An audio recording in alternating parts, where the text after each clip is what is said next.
Welcome back to Dixon Does It. I'm going to run a three-way switch, and I'm going to explain a three-way switch and, stuff like that.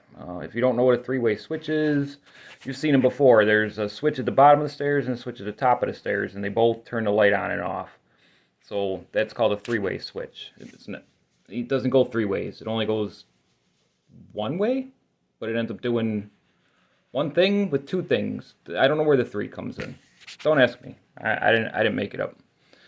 So when I first learned about these things, it confused the heck out of me how they ran because I'm more of a plumber. I'm not an electrician. So let me draw this out and I'll show you how they work because I understand it in plumbing terms, and that's how I got it. All right. So a three-way switch goes like this. You've got a switch here, and you've got a switch here, and you got your light bulb here. Okay, so the light bulb's got a power and a neutral, and your neutral, we'll just say whatever, that just runs back to the panel. Don't care about that. And then you've got your power coming from the panel. Okay, so we're gonna say the power goes in down here, and then you've got what's called travelers, which go here, and another power right here. So the power for your light bulb comes out of this one, but the power goes into that one. So you'd think if you shut this one off, that one's going to be off because this shut it off. Well, these don't. These are not on-off switches. These are, the power either goes to here or it goes to there. And same with this. The power either goes to here or it goes to there. And then you got your travelers, which this one goes there, this one goes there. So if you have your switch in the right hand position, the power is going to be going this way. If you have it, your switch in the down or the left position, it goes through here. So I really couldn't grasp that until I got into plumbing, or thought about it in plumbing terms. And why it took me plumbing to figure it out, I have no idea. But okay, so here's your tap, and it's got the little, you turn the water on from the house, and the water comes out. The water goes this way. Now here's your bucket that you want to fill up, but the water's on. It's coming this way. Okay, so we're not even going to look at that anymore. We'll just look up here. Now if you divert the water this way, it's going to go this way and this way and in. But if this switch right here is not facing that way, then your water's just going to stop right there. Because this is open, the water stopped. In order to get the water to go this way, you got to pull this switch to go that way and not that way. So now your water is going this way, and now it can go through. Unless you shut this way, now the water stops and it can't get to your bucket or your light if it's electricity. So that's how I understood all of this. So you have power coming in, and it is not an on-off switch, a three-way switch. It's a which way do you want the power to go? And then your other one is which way do you want your power to come from to go to your light? So that's how it works. So let's go look at that wall.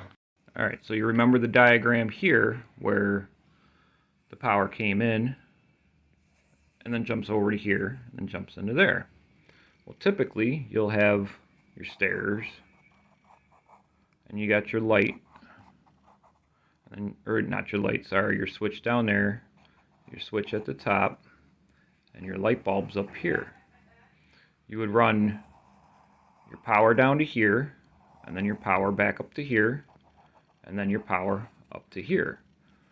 Well, I'm not using that power line right there because there's typically 3 wires in a 2-wire system. You got your ground, you got your hot, and you got your neutral.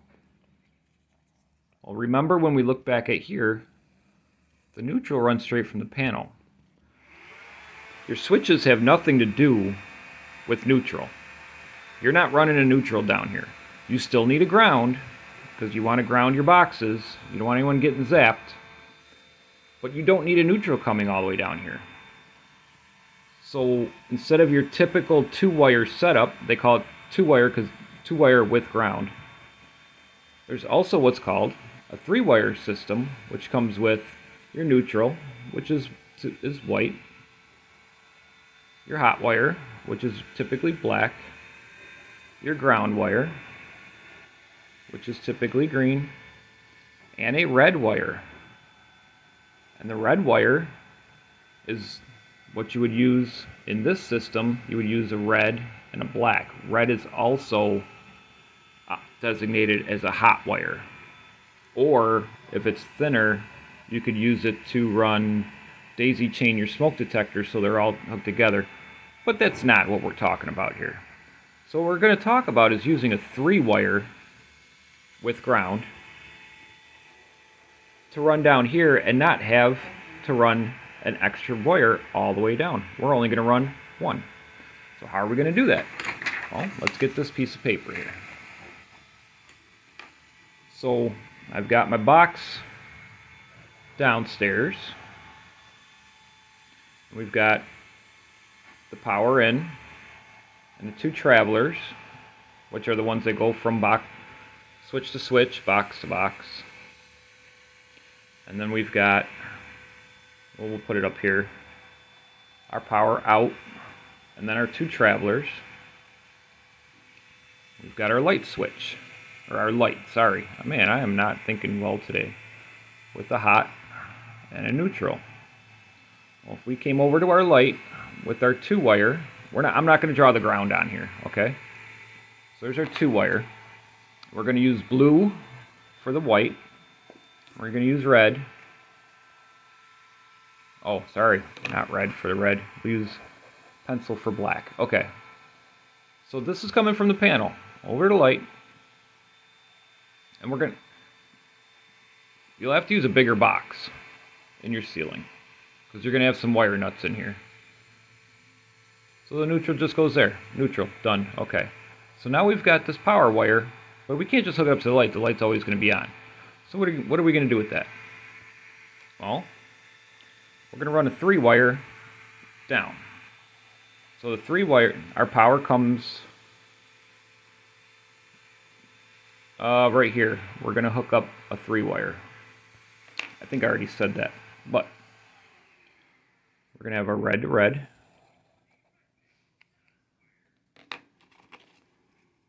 We're going to use black to black.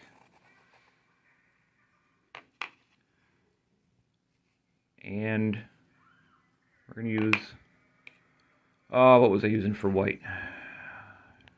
Here's the white wire. Coming back up. We'll use the white wire there. So this only has to be a 2-wire coming down into here if you want, or you can use 3-wire and just not use one of them in this spot here. The red you could just snip or cap it off up in here. But the black wire is going to continue down and go in. So that's 1 wire.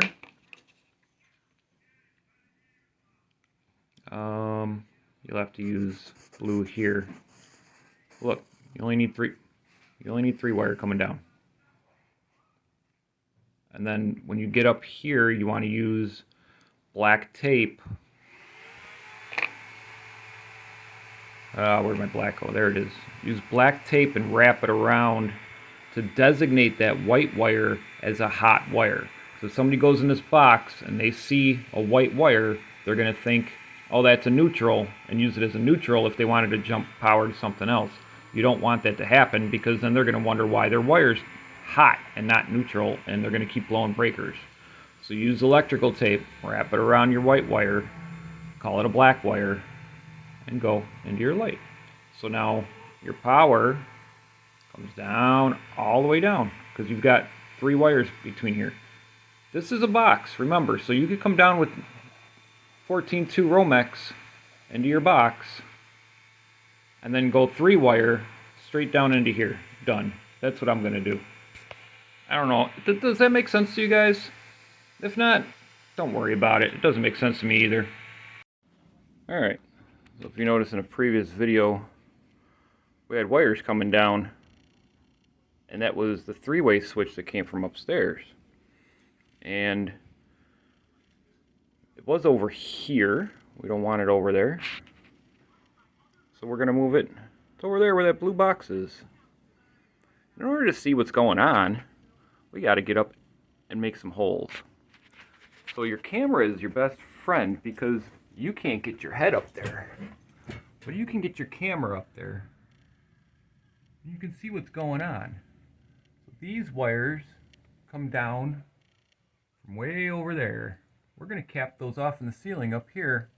And then when we finally get rid of that stuff, that'll be another show.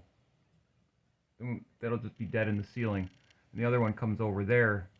Those up top, those are our wires from our 3-way switch. So we're going to replace all that and bring it over into this cavity and down. But yeah, all these drywall holes, I'm not going to show you how to fix those. I'm not good at drywall. Alright, let's move on. Alright, so I've taken care of the wires. These are the wires I'm going to use to pull my new wire down, across, and in. You should always take videos if you're going to seal things into a ceiling. Let me get up on here. Because I've capped that line off. That's actually live. That comes from over that way. And then I've got a neutral running this way. And then I've got 2 more wires over here that shoot into another cavity and come across. And those are both dead. But I still capped them off in case something gets flipped. Who knows? But I've got my wires here I'm going to use to pull my new wire down. I'm going to attach it up there and pull, or down here and pull up. I don't know. Whatever's going to be easier.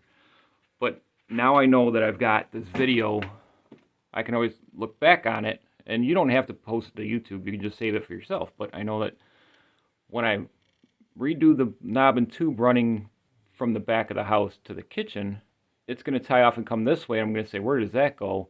And I'm not going to be able to watch this video and say, hey, I know what that is, and just cut it and abandon it in place in the wall. Oh, the ceiling. But yeah, it's always good to take videos for yourself, before and after. Alright, so you can turn this on. The light comes on. And then we go all the way upstairs. And there's a switch here. We can turn the light off. What else did I run while I was up here? Well, that light switch was not down there. That was a plug. So I moved the plug down there, ran all new wires to it, ground. This light didn't even exist. So now there's a light in there. Light in there. That light over there was a pull chain. Now there's a switch. On, off. The light in my bedroom was a pull chain and it was super dangerous, but this here like comes straight down, so I had to like shimmy my way down in there, put a light in here. So now I got a light switch in there. There was no way to get a switch in here, so I had to put another pull chain, which is fine. Because when you walk in, you see how this actually keeps going up there. There's no way I could bring anything down on this side. And the door opens that way.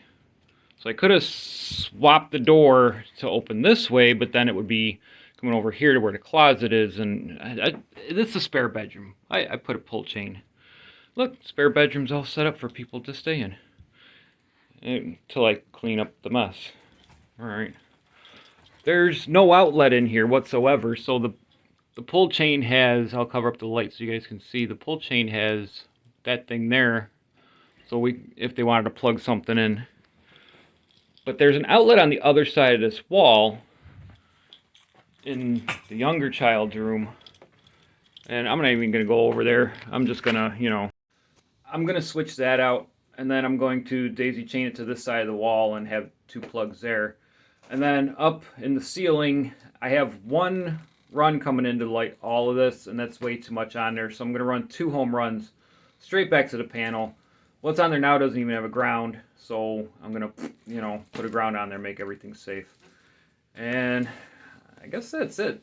I hope maybe you got the idea of a 3-way switch, and now you've got, an idea of what I've been crawling around the attic for. Everything's safe up there now. The knob and tube's gone.